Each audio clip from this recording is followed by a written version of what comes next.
सावित्री के हाथों में थमा मायके से आया हुआ भाभी का पत्र हवा से फड़फड़ा रहा था। पत्र खोलते समय सावित्री सोच रही थी कि पता नहीं क्या लिखा होगा भाभी ने। मेरा बेटा मन्नू कैसा होगा? भाभी उसकी सही से देखभाल कर पा रही होगी भी या नहीं। पत्र खोलकर पढ़ने लगी तो उसकी आंखों से आंसू बहने लगे। भाभी ने पत्र में लिखा था कि सॉरी दीदी, आपका बेटा मन्नू जब छत पर बच्चों के साथ खेल रहा था तो नीचे गिर गया। उसके पैर की हड्डी टूट गई, पर चिंता मत करना, हालत ज़्यादा गंभीर नहीं है, जल्दी ठीक हो जाएगा। शरीर के अन्य हिस्सों पर भी थोड़ी थोड़ी मामूली चोटें आई हैं, हम उसका उचित इलाज करवा रहे हैं। माँ, तुम रो रही हो? रोहन ने पुकारा तो सावित्री की तंद्रा भंग हुई। उसकी आंखों से आंसू बह रहे थे। उसने झटपट अपने आंसू पोंछे और रोहन को गोद में बैठाकर मुस्कुराने का बहाना कर पूछने लगी, स्कूल से कब आया बेटा? माँ, मैं तो कब से यहाँ खड़ा हूँ, पर तुमने मेरी तरफ ध्यान ही नहीं दिया। मुझे बहुत ज़ोर से भूख लगी है। रोहन ने अपने शूज निकालते हुए कहा। सॉरी बेटा, मैं अभी खाना परोसती हूँ, कहती हुई सावित्री रसोई घर में चली गई और फौरन दाल चावल लाकर रोहन को परोस दिया। माँ, तुम खाना क्यों नहीं खा रही? तुम भी खाओ ना, रोहन ने आग्रह किया। उसका कहना उचित भी था, क्योंकि बाकी दिन सावित्री उसके साथ ही भोजन करती थी, लेकिन आज सावित्री का मन कहीं और अटका हुआ था। बार बार आंखों में आंसू आ रहे थे। आज उसका मन अपने बेटे मन्नू के आसपास ही दौड़ रहा था। रोहन को समझ नहीं आ रहा था कि माँ को क्या हुआ है। वो खाना खाते खाते रुककर बोला, किसकी चिट्ठी आई थी माँ? किसी की नहीं बेटा। तो तुम खाना क्यों नहीं खा रही और बार बार रो क्यों रही हो? रोहन ने मायूसी से कहा। तो सावित्री उसके साथ खाना खाने बैठ गई और कहने लगी, देखो, मैं भी खाना खा रही हूँ। वो घर में बखेड़ा खड़ा नहीं करना चाहती थी, सो होठों पर नकली मुस्कान लाकर बेमन से खाना खाने लगी। रोहन भी संतुष्ट होकर चुप हो गया और खाना खाकर अपने कमरे में जाकर बिस्तर पर लेट गया। सावित्री उसके सिराने बैठकर थोड़ी देर उसका सिर सहलाती रही। फिर जब रोहन सो गया तो वो भी अपने कमरे में आकर बिस्तर पर लेट गई। पर मन फिर से मायके की दहलीज पर जा पहुंचा। कैसा होगा मेरा बेटा मन्नू? इस दुर्घटना के क्षणों में उसने अपनी माँ को अवश्य याद किया होगा और माँ को याद करके रोया भी बहुत होगा। इतना छोटा बच्चा अपनी माँ से दूर कैसे रह सकता है? हो सकता है मन्नू ने अपने पिता सतीश को भी याद किया होगा। सतीश का कितना दुलारा था मन्नू। वो दफ्तर से आते ही मन्नू को गोद में लेकर बैठ जाते थे। उसके लिए तरह तरह के बिस्किट, टॉफ़ियाँ और खिलौने लेकर आते थे। यही सब सोच सोचकर सावित्री की आंखों से फिर से आंसू बहने लगी। रक्त कैंसर से मन्नू के पिता सतीश की मृत्यु न हुई होती तो उसका भरा पूरा परिवार क्यों बिखरता? सतीश जीवित होता तो मेरा प्यारा मन्नू इस तरह क्यों भटकता? यही सोच सोचकर सावित्री का रो रो कर बुरा हाल हो रहा था। अपने पति सतीश को खोकर सावित्री 4 वर्ष के मन्नू को सीने से चिपकाए मायके लौटी थी, तो वहाँ उन दोनों माँ बेटों को दिन बिताने कठिन हो गए थे। सतीश के जीवित रहते जो भैया भाभी उसे बार बार मायके आने को पत्र लिखते थे, वही भैया भाभी अब एकदम से पराये हो गए थे। उन्हें उन दोनों का खर्चा संभालना भारी लग रहा था। बेटे बहू का व्यवहार देखकर सावित्री के पिता ने दुखी होकर उसके पुनर्विवाह की कोशिश शुरू कर दी। किसी रिश्तेदार के बताने पर सावित्री के पिता लड़का देखने गए। लड़का अच्छा था, पर उनकी एक शर्त थी कि वो सावित्री के बेटे को स्वीकार नहीं करेंगे। उन्हें सिर्फ बिना बच्चे की माँ ही स्वीकार है, जबकि खुद लड़का भी एक बेटे का बाप था और अपने बेटे की खातिर ही पुनर्विवाह कर रहा था, ताकि कोई दूसरी माँ आकर उसके बेटे को संभाल सके। पर वो लोग सावित्री के बेटे का दर्द नहीं समझ पाई और बेटे के बिना सावित्री को स्वीकार कर लिया। सावित्री ने इस रिश्ते के लिए बहुत मना किया कि वो अपने बेटे को छोड़कर कहीं नहीं जाएगी। पर अपने पिता के सामने उसकी एक ना चली और अपने जिगर के टुकड़े को माँ बाप की गोद में छोड़कर सावित्री सुधीर से शादी कर ससुराल आ गई। तब से सिर्फ एक पत्थर ही मन्नू की जानकारी पाने का एक साधन मात्र रह गया था। पर उन पत्रों में यह भी लिखा रहता था कि वो अब हमेशा के लिए मन्नू को भूलकर अपने भविष्य को संवारने की कोशिश करे और सुधीर और उसके बेटे रोहन को किसी अभाव का आभास न होने दे। रोहन को पूरा माँ का प्यार दे। ससुराल आए हुए सावित्री को पूरे 6 महीने बीत गए थे। तब से एक बार भी वो अपने मायके नहीं गई थी। सुधीर ने उसे मायके जाने ही नहीं दिया। हमेशा ये कहता रहा कि मायके में क्या रखा है, घर में किसी वस्तु का अभाव है क्या, जो हमेशा बस मायके जाने की रट लगाए रखती हो। लेकिन अभाव तो सावित्री के मन में बसा था। वो एक दिन के लिए भी अपने मन्नू को नहीं भूल पाती थी। और अब तो भाभी के पत्थर ने उसके मन की बेचैनी कई गुना बढ़ा दी थी। सुधीर घर लौटा तो सावित्री खुद को रोक ना पाई और सुधीर से कहने लगी कि मैं 2 दिन के लिए मायके जाना चाहती हूँ। तो सुधीर ने वही रटा रटाया जवाब दे डाला कि क्या करोगी मायके जाकर, वैसे भी आजकल तुम्हारी तबीयत ठीक नहीं रहती, अभी तुम्हारा दूसरा महीना ही लगा है, तो डॉक्टर ने आराम करने के लिए कहा है। मायके में जाकर आराम कहाँ मिल पाएगा, क्यों नहीं मिलेगा। भैया भाभी क्या मुझसे हल जुतवाएंगे, मैं वहाँ पूरे दिन बिस्तर तोड़ने के अलावा और करूँगी ही क्या। सावित्री जैसे विद्रोह पर उतर आई थी।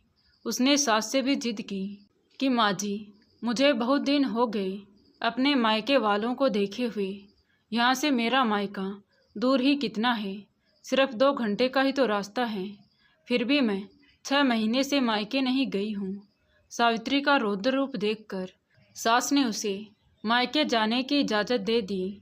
तो सावित्री जल्दी से कमरे में जाकर बैग में कपड़े रखने लगी।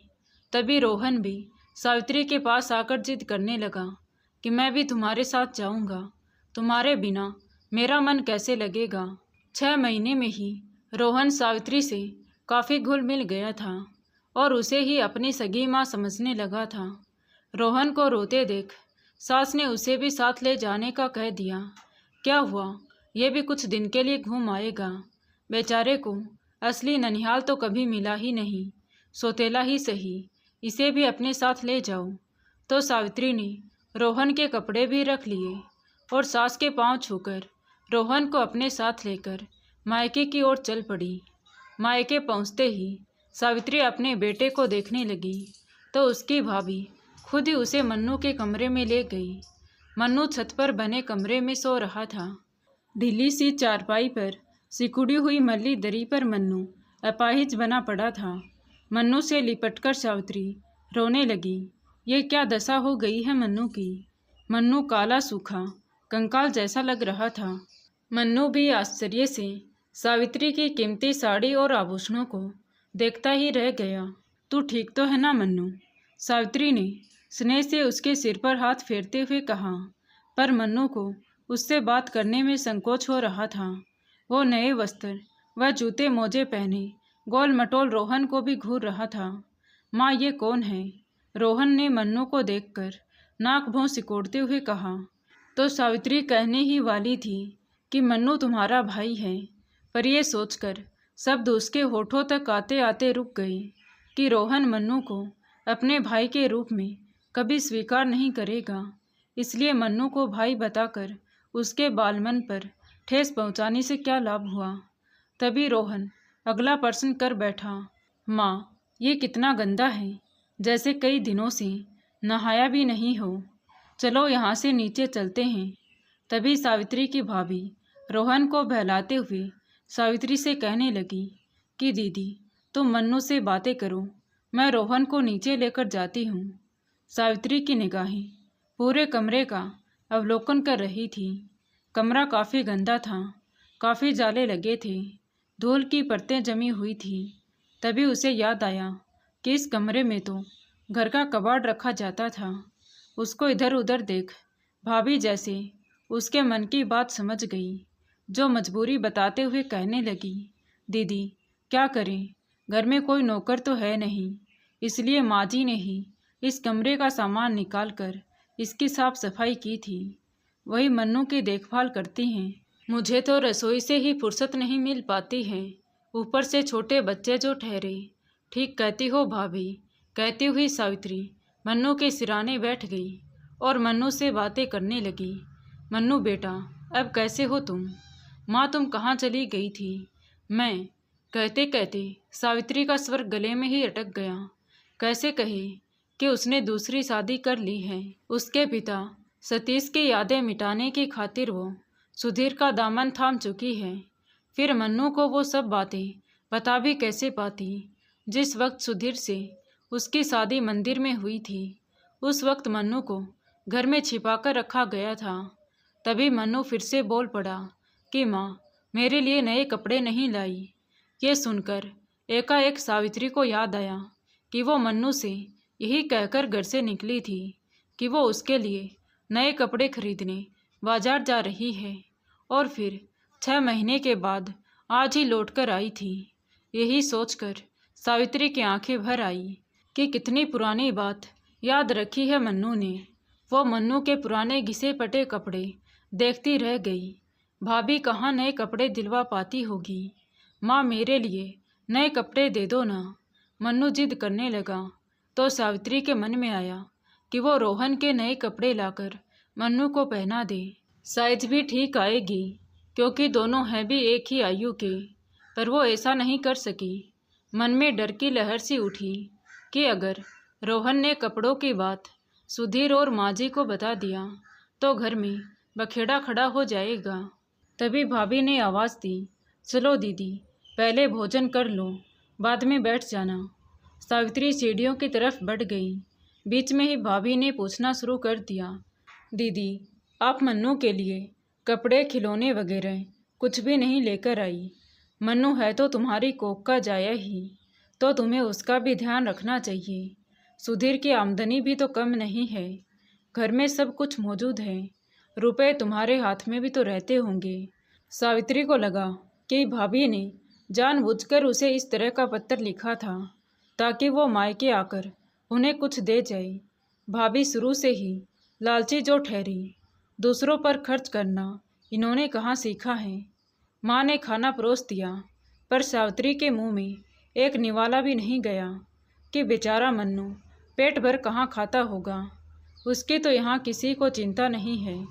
माँ समझाती रही कि तुम्हें ऐसी स्थिति में अच्छे से खाना चाहिए ताकि बच्चा हेल्दी पैदा हो, तो सुधीर भी तुम्हें अधिक पसंद करेगा। माँ और भाभी बस उसके ससुराल की ही बातें करती रही, तो उभर कर सावित्री ने खुद ही मन्नू की चर्चा छेड़ी। मन्नू कैसा पढ़ रहा है भाभी? कैसे नंबर आए हैं उसके? ठीक है, ज़्यादा पढ़कर भी उसे क्या करना है, थोड़ा बड़ा होगा तो अपने मामा के साथ ही उसके दुकान पर काम करने लगेगा। माँ ने कहा तो सावित्री सोचने लगी, फिर तो मन्नू पूरे घर के लिए मुफ्त का नौकर बनकर रह जाएगा। सभी लोग उस पर तरह तरह के हुक्म चलाते रहेंगे। सबने भोजन कर लिया तो भाभी बर्तन समेटने लगी, पर मन्नू के भूखे रहने का एहसास किसी को नहीं था। सावित्री सोचने लगी कि भाई भाभी तो सबके ऐसे ही होते हैं, पर यहाँ तो मेरे माँ बाप को भी मेरे बेटे से कोई मतलब नहीं है, बस नाम मात्र के लिए मेरे बेटे को रख रहे हैं। ये देखकर सावित्री अपने साथ लाई फल व मिठाई एक प्लेट में रखकर मन्नू को देने चली गई। मन्नू अकेला पड़ा था। सावित्री का मन फिर से भीग गया। वह मन्नू के पास बैठकर प्यार से उसे खिलाने लगी। फिर उठकर चली तो मन्नू ने उसकी साड़ी का पल्लू थाम लिया और बोला, कुछ देर और बैठो ना माँ। सावित्री रुककर उसके सिर पर हाथ फेरती रही। मन्नू ने सुख का आभास करके आंखें बंद कर ली तो सावित्री भी उसी के पास लेट गई। अगले दिन सुबह मन्नू की चारपाई बाहर डालकर सावित्री उसके कमरे की साफ सफाई करने लगी। अगरबत्ती जलाकर कमरे की बदबू दूर की, फिर उसके मैले कपड़ों को धोकर चमका दिया। तभी माँ बोली, मैं कर दूंगी, तू फालतू की मेहनत क्यों कर रही है? इस कमरे में अकेला मन्नू थोड़ी ही सोता है, मैं भी तो उसके साथ ही सोती हूँ। मगर सावित्री के हाथ नहीं रुके। वह मन्नू के सारे काम खुद ही करना चाहती थी। दोपहर ढलते ही अचानक ड्राइवर सावित्री और रोहन को लेने आ पहुंचा तो सबको आश्चर्य हुआ। माँ ने ड्राइवर को टोकते हुए कहा कि अभी तो 2 दिन भी पूरे नहीं हुए थे। तो ड्राइवर बोला, पर मुझे साहब ने भेजा है। साहब रोहन को बहुत प्यार करते हैं। रोहन के बिना एक दिन भी नहीं रह सकते। इसके अलावा सब लोगों को एक शादी में भी जाना है। बेटी पराए घर की अमानत जो ठहरी, इसलिए माँ ने भी कहाँ रोका। वो सावित्री की विदाई की तैयारी करने लगी। पर सुधीर का न आना सबको खल रहा था।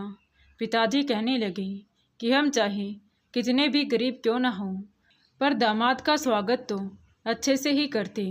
शादी के बाद दामाद जी एक बार भी हमारे घर नहीं आए। तो सावित्री बात को दबाते हुए बोली, माँ, तुम लोग भी तो मेरे ससुराल नहीं आते। आना जाना तो दोनों तरफ से होता है। ठीक है, हम भी आएंगे। माँ आंचल से आंसू पोंछती हुई बोली। सावित्री ने रोहन की नज़र से बचाकर 5,000 रुपये भाभी को थमा दिए और बोली, भाभी, मन्नू का इलाज अच्छे से कराते रहना। तो भाभी ने लपक कर नोटों को अपने हाथों में पकड़ लिए और मुस्कुराकर बोली, मन्नू की चिंता मत करो दीदी, वो हमारा भी तो बेटा है। आखिर में सावित्री ऊपर जाकर मन्नू से मिलकर भारी मन से ससुराल के लिए विदा हो गई। कार आंखों से ओझल होने तक घर के सभी लोग सड़क पर खड़े रहे।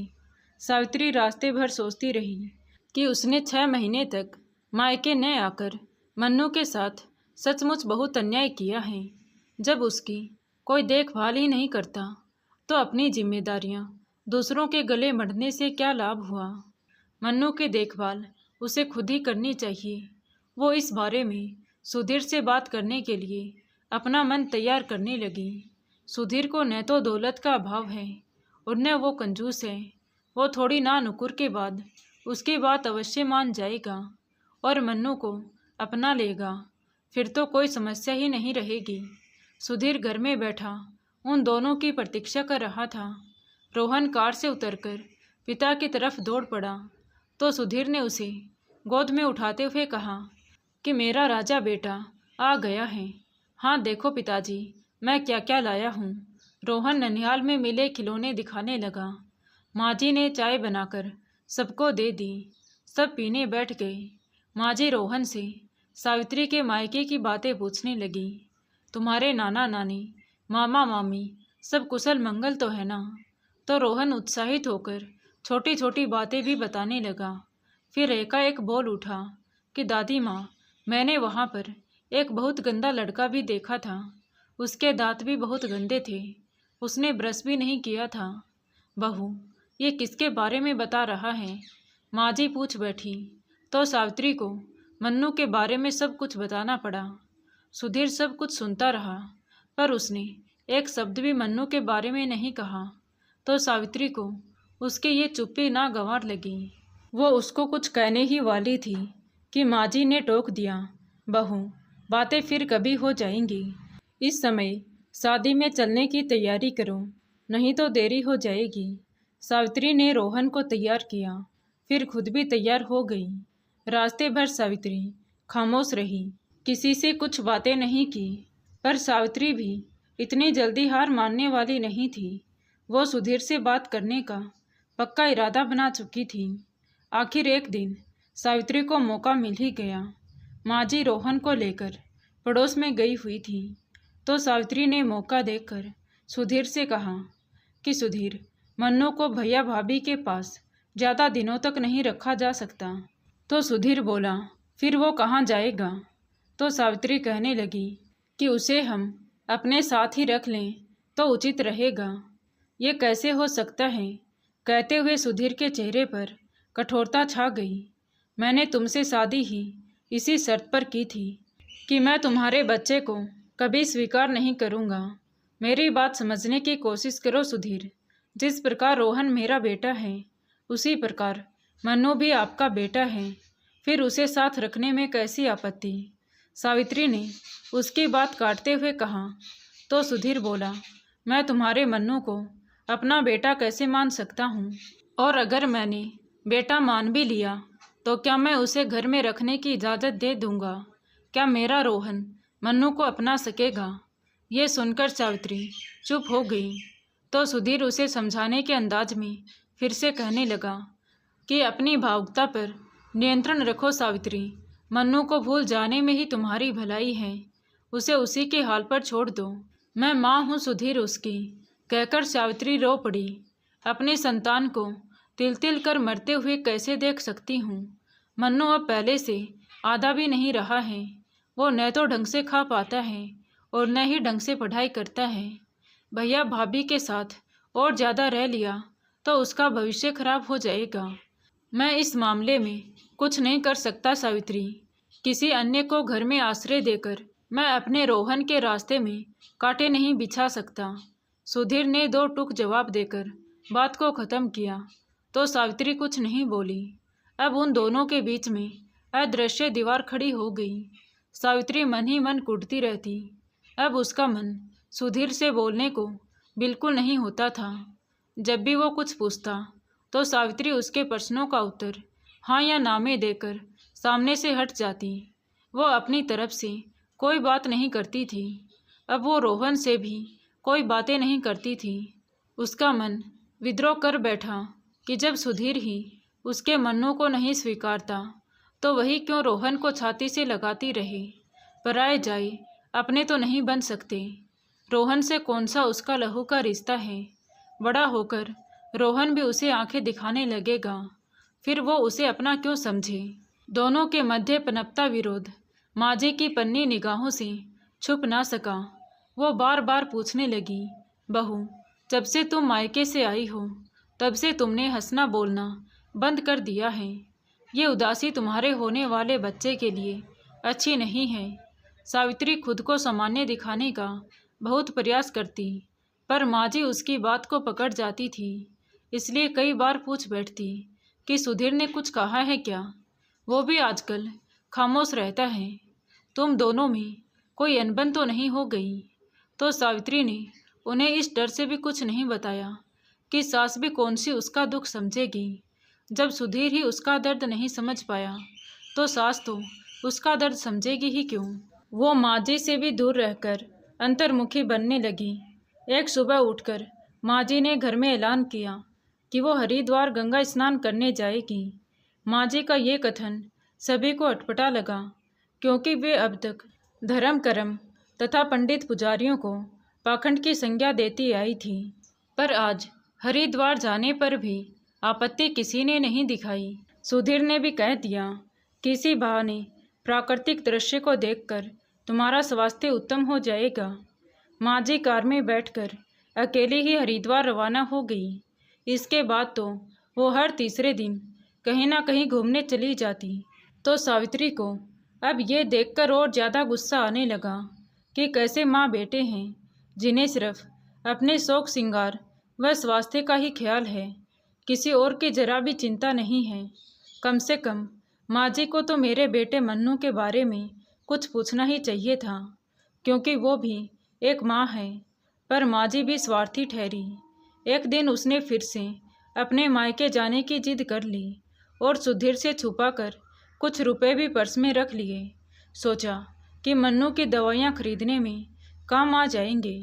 थोड़ी ना नुकुर के बाद सुधीर ने उसे मायके जाने की इजाज़त दे दी पर ड्राइवर को समझा दिया कि उसे आज ही सावित्री को वापस लाना है। इस बार रोहन को सुधीर ने नहीं जाने दिया। सुधीर के कठोर व्यवहार से आहत सावित्री रास्ते भर आंसू पोंछती रही। माँ और भाभी उसे देखते ही उसके स्वागत के लिए लपक पड़ी। लेकिन सावित्री तो अपने बेटे मन्नू को हृदय से लगाने को व्याकुल थी। इसलिए घर में घुसते ही उतावलेपन से सीढ़ियों की तरफ दौड़ पड़ी। परंतु छत पर पहुँचते ही उसके होश उड़ गए क्योंकि मन्नू का कमरा खाली था। वो चकित से खड़ी सोचती रही कि कहाँ गया मन्नू। उसके मन में सैकड़ों आशंकाएं घूम रही थी कि कहीं मन्नू को कुछ हो तो नहीं गया। माँ और भाभी दोनों उसके पीछे पीछे ऊपर आ गई तो सावित्री चिल्लाकर बोली, माँ बताओ ना मेरे मन्नू को क्या हुआ है, वो कहाँ चला गया। दीदी हमारी भी तो सुनो। भाभी उसके आंसू पोंछते हुए कहने लगी कि तुम्हारी सास ने तुम्हें कुछ नहीं बताया क्या? नहीं, वो मुझे क्या बताएगी? उन्हें मन्नू से क्या लेना देना है? कहाँ है मन्नू? दीदी तुम्हारी सास ने उसे उचित देखभाल के लिए अस्पताल में भर्ती करा दिया है। वो कई बार यहाँ पर आ चुकी है और मन्नू के इलाज पर पानी की तरह पैसा बहा रही है। ये सुन सावित्री घोर आश्चर्य में पड़ गई कि क्या ऐसा होना संभव है। पर माँ जी को मन्नू की बीमारी के बारे में कैसे पता चला? कहीं उन्होंने उस दिन छिपकर सुन तो नहीं लिया था। वो उसी वक्त अस्पताल जाने के लिए उतावली हो गई तो सब लोग अस्पताल पहुंच गए। मन्नू साफ सुथरे कपड़े पहने लेटा हुआ था। माँ को देखते ही उठने का प्रयास करने लगा तो सावित्री ने उसे सहारा देकर बिठाया। मेरा राजा बेटा ठीक तो है ना? वो मन्नू को पहले की अपेक्षा स्वस्थ देखकर संतुष्टि का आभास कर रही थी। तभी मन्नू बोल पड़ा कि माँ, रोहन की दादी माँ मुझे यहाँ लेकर आई थी। वो बहुत अच्छी है माँ, आप उसको साथ लेकर क्यों नहीं आई? तो सावित्री कहने लगी वो बाद में आएगी बेटा। देखो रोहन की दादी माँ ने तुम्हारे लिए कितने खिलौने और मिठाई भेजी हैं। कुछ वक्त मन्नू के साथ बिताकर सावित्री अपने ससुराल लौट आई। ससुराल आते ही सास के पैर पकड़कर रो पड़ी। माँ जी आप महान हैं। हरिद्वार जाने के बहाने मेरे मन्नू पर प्यार लुटाती रही, पराये लहू पर। मन्नू पराया कहाँ है? जब मेरा पोता रोहन आपका बेटा बन गया है तो आपका बेटा मन्नू मेरा पोता नहीं बन सकता क्या? जब तुम हमारी हो गई तो मन्नू भी तो हमारा हो गया।